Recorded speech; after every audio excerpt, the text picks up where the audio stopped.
All right. How did you come to being in a band?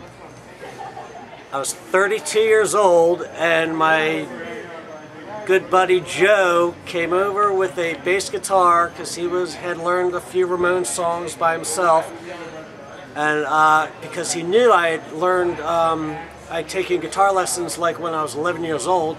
So 20 years later, I'm 32 years old, had never even given one iota of thought to ever being in a band. It's just something I learned a bar chord when I was 11.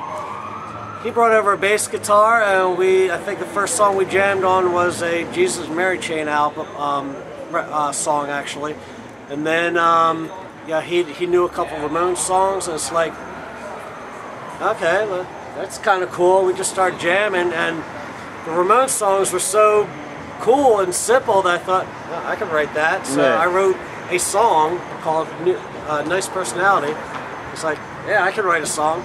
So I was 32 years old, and that's how it started. Joe just brought over a guitar that we put an ad in Focus magazine back in the 90s. I remember Focus, yep. Yep, and got a singer and a drummer because I was just whacking on bass, you know, right. playing a root chord, the root, whatever. Right. And then the singer kind of flaked on us, and I was kind of singing in practice, so I got stuck singing. And then we picked up a bass player and went from there. Hell yeah.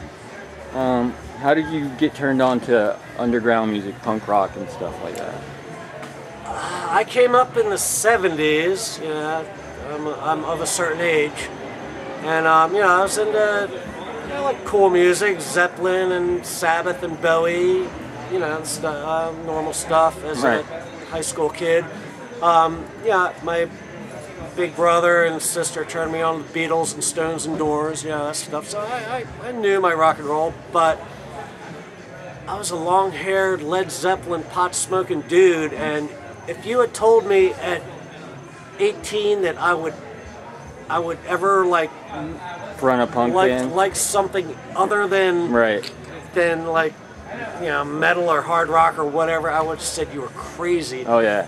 But when I moved down here to Florida right after high school, I was hanging out with these in Clearwater, and there was a skate park, and these kids were all into it, like a different kind of music. And I remember the Sex Pistols was one vinyl album these guys had, and it's like almost as soon as I heard it, I was like, wow, this makes that other shit look stupid. I mean, Zeppelin's singing about Dungeons and Dragons, and Sex Pistols talk about, you know, like reality and right, like yeah.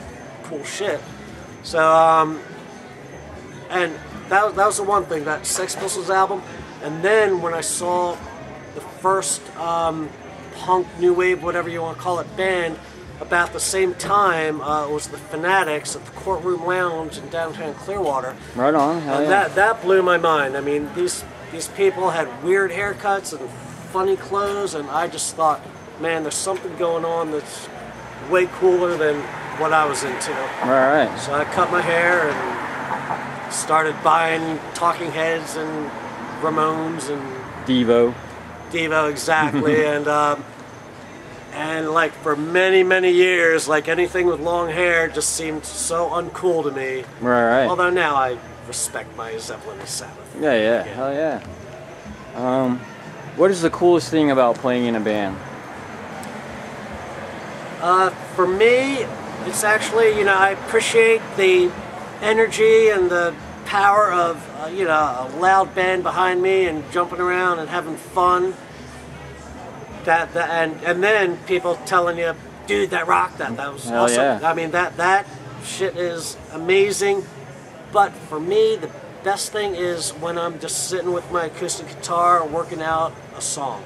Hell yeah. Composing a song, and then it's like, you know, the old cliche, birthing a baby. It's like you're sitting with your guitar and just like, all right, that riff sounds cool, and then you come up with some lyric idea, and then somehow, you know, it ends up with this thing that did not exist before, and now it exists. Hell yeah.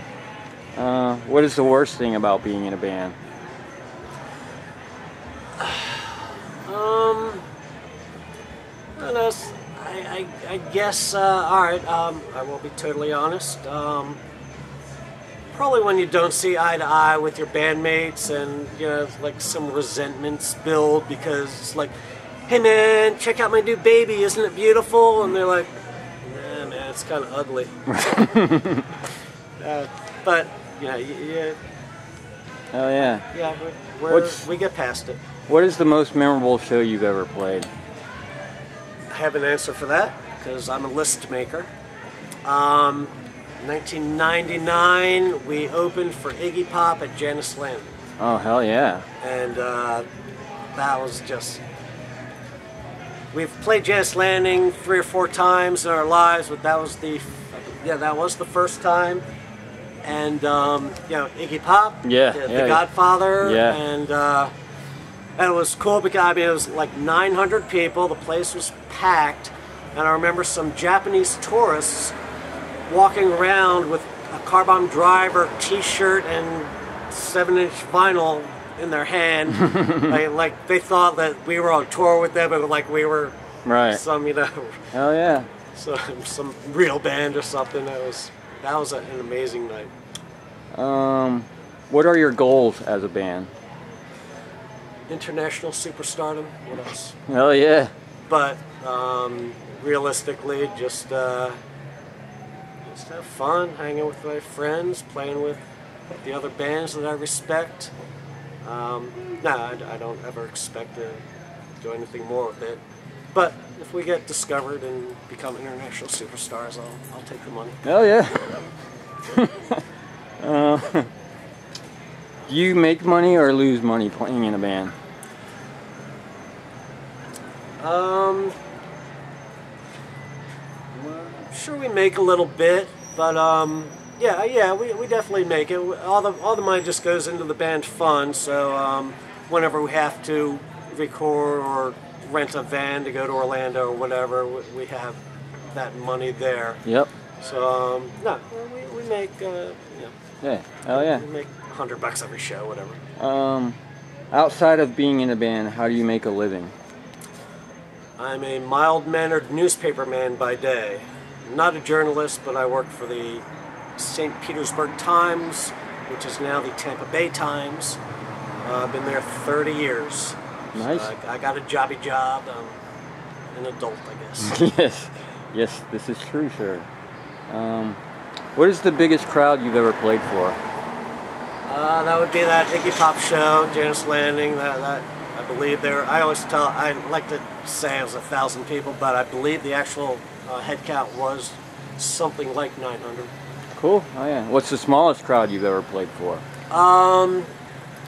20 years ago, 21 years ago, when we first started, some of our first shows were at the Brass Mug. I remember we got stuck playing last and literally played to the sound guy and the bartender, and that was it. Yeah.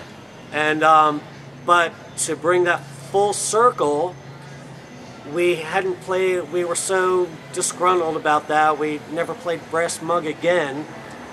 But we hooked up a show there like a month ago, in 2014, and it was a multi-band all day, all night thing. And by the time we would have played at 1 in the morning or 2 in the morning or whatever, there was, again, nobody there. So it was the one and only time we actually said, no, we can't do this. Yeah. We packed up and left and did not even do the gig. There was just no one there. Again. Yeah.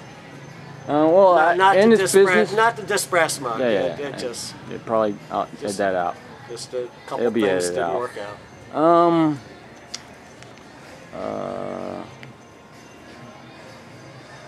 Does your band tour? If so, where have you been? And if not, do you ever see yourself touring?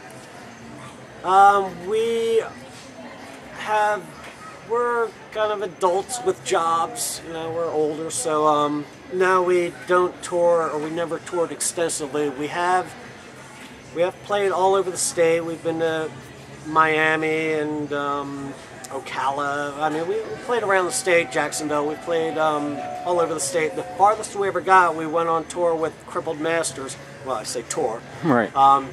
We went up to Savannah, Georgia, kind of hopped our way up, let's see, it was Jacksonville to Savannah, back to Orlando, back to That's St. a tour. Pete. Yeah, so that was a real tour. We got in a van and did a real tour, you know, Right. 5 days or whatever, but the farthest we ever made it was Savannah, Georgia. Right on, hell yeah. If you had to give a new band advice on what you've learned being in bands, what would you tell them? Right, I got an answer. Get a yellow legal pad, and every show you do, write down how much money you made, what the venue was, who you played with, and like estimate how many people there were, and keep a running log or a diary of all your shows, because the first couple years we were together I didn't do that, and there's so many memories that I just don't have because I don't remember like where we played or who we played with. But I figured that out, that a couple years in I started keeping a diary of everything, so I can look back through that and tell you all the bands we've played with. I mean, there's national bands we've played with that I'd totally forgotten about. Right. But when I look through my diary, it's like, oh wow, we played with Newfound Glory? I don't remember that, but hell yeah. but we did. Nice. Is your family supportive of your musical career? My parents are both dead now, but 20 years ago when we started, they both came out to our first few shows, and yeah, that's just the way they are. They, my mom and dad, you know, they're way older. They're more into Glenn Miller than yeah, I mean, I talk to kids now. Their parents are into Led Zeppelin. Right. They're like way younger. But no, my parents they my whole life they've supported whatever I did. When I played Little League as a kid, they'd be in the bleachers. When I was playing in a band, they at least came out to a couple shows. Right. No, my parents are awesome. And I wrote a song about them because I love them so much and don't ever want to chop them up. Right. Hell yeah.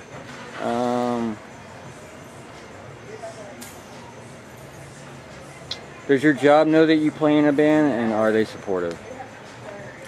Yeah, my two immediate bosses have come to a show or two.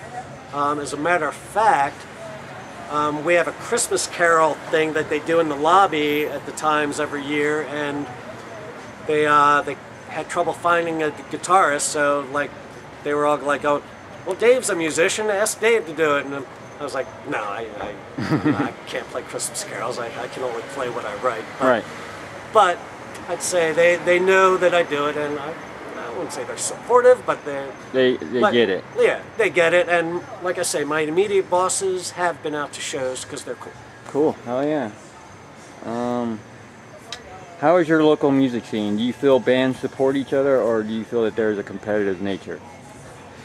You know, I've never seen any competitiveness or crap in this area ever, and that's totally honest. I hear about other scenes, especially I guess New York or Seattle, whatever, where it's I guess bigger scenes where there is that competition thing, and I do hear about that, but no, I've never seen any of that. And well, as you know, Eric, we all support and love each other. Right? Yeah, hell yeah. I've never seen any of that. What do you think can be done to help improve the local music scene?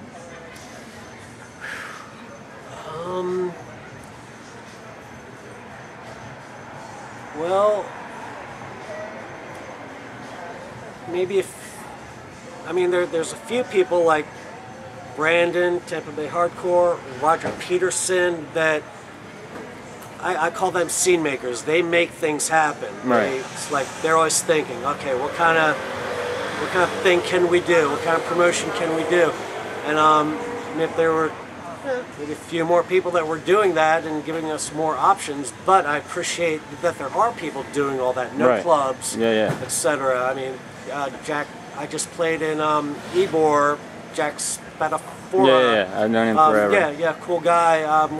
So there are people doing things, and Yeah, there were even more people doing, you know, the kind of go-getters, the go-getters. Right. Yeah, I'm just not that guy. I just kind of.